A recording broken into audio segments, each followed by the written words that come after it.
जय श्रीमन नारायण। अगली टिप्पणी जौन हम कहब उ रामानुजदास श्रीमान गट्टू वेणुगोपाल स्वामी द्वारा बताई गया है। अध्याय 13 क्षेत्र क्षेत्रज्ञ विभाग योग श्लोक 27। समं सर्वेषु भूतेषु तिष्ठन्तं परमेश्वरं विनश्यत्सु अविनश्यन्तं यः पश्यति स पश्यति। ओम। गीताचार्य श्री कृष्ण परमात्मा अर्जुन सहित हम सभी का क्षेत्र क्षेत्रज्ञ विभाग योग के शिक्षा देते हैं। परमात्मा कहता है, अर्जुन सभी शरीरों में आत्मा है। आत्मा शरीर में निवास करत है और शरीर में प्रस्तुत इंद्रियों और मन का नियंत्रित करत है। इसलिए हम शरीर के संबंध में उस आत्मा का परमेश्वर कही थी। लेकिन यद्यपि शरीर अलग अलग दिखाई देते हैं, आत्मा एक ही ज्ञान के रूप है। इसके अलावा भले ही वे शरीर नाशवान हों, आत्मा अविनाशी रहत है। जिसके पास ई समझ है वे ही सच्चे और वास्तविक ज्ञान वाले हैं, और जे इस जागरूकता के साथ सभी शरीरों और आत्माओं के निरीक्षण करत है, वह ही वास्तविक दृष्टा है।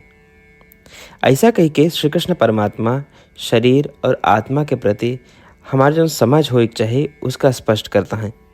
इसलिए जब भी हम किसी शरीर का देखिए तो हमका ये स्पष्ट समझ ले कि चाहिए कि सभी शरीर नाशवान हैं, लेकिन उन शरीरों में जो आत्माएं हैं वे नाशवान नहीं हैं। और भले ही शरीर अलग अलग दिखाई दें, लेकिन अंदर की आत्माएं एक ही हैं। वे ज्ञान के ही स्वरूप हैं। श्री कृष्ण परमात्मा की शिक्षाओं पर ध्यान करते हुए आओ हम श्रीमन नारायण का प्राप्त करे के लक्ष्य के साथ अपने शरीर के सर्वोत्तम उपयोग करब शुरू करी। आओ हम श्रीमन नारायण के प्रति समर्पण करी और श्री कृष्ण परमात्मा के शब्दों का श्लोक के रूप में यथावत दोहरावे के प्रयास करी। समं सर्वेषु भूतेषु तिष्ठन्तं परमेश्वरं विनश्यत्स विनश्यन्तं यः पश्यति स पश्यति। श्रीमद् भगवद गीता के पूरा निचोड़ श्री कृष्ण परमात्मा अध्याय 18 के श्लोक 65 से 70 के 8 कर्मों में रख दे हैं। श्री कृष्ण कहन, ये 8 बात मानने वाले पे हमार स्नेह है।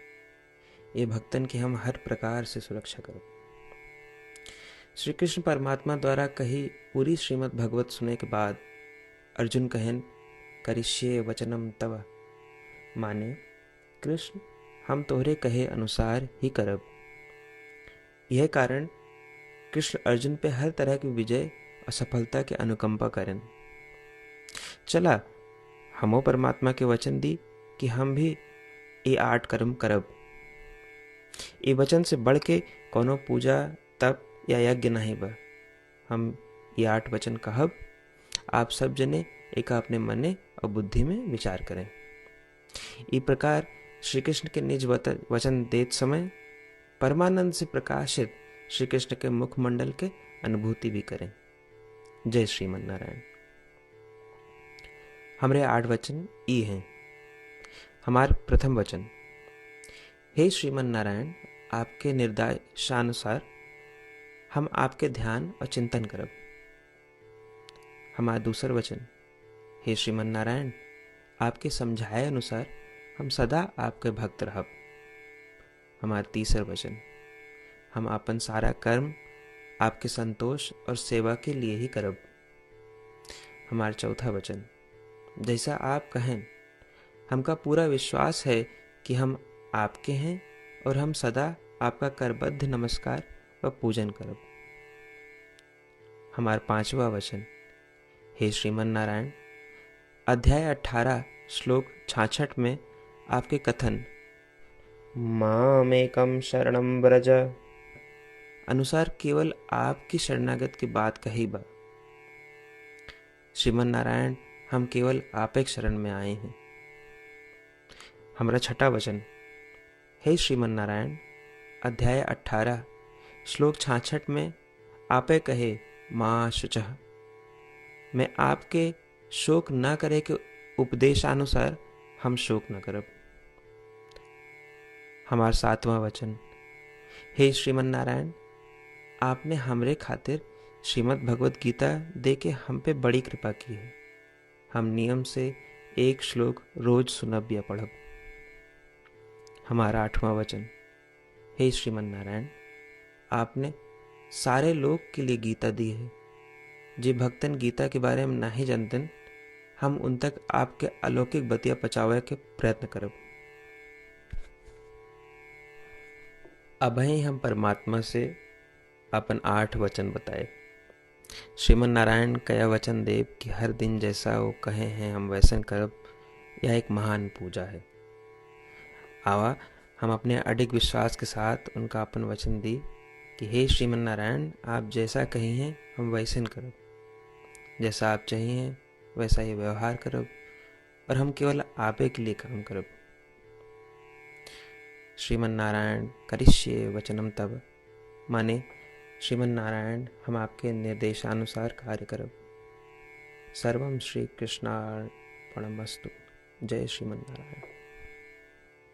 समं सर्वेषु भूतेषु तिष्ठन्तं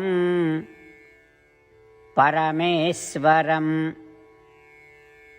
विनश्यत्सु अविनश्यन्तं यः पश्यति स पश्यति। ॐ समं सर्वेषु भूतेषु तिष्ठन्तं परमेश्वरं विनश्यत्स विनश्यन्तं यः पश्यति स पश्यति।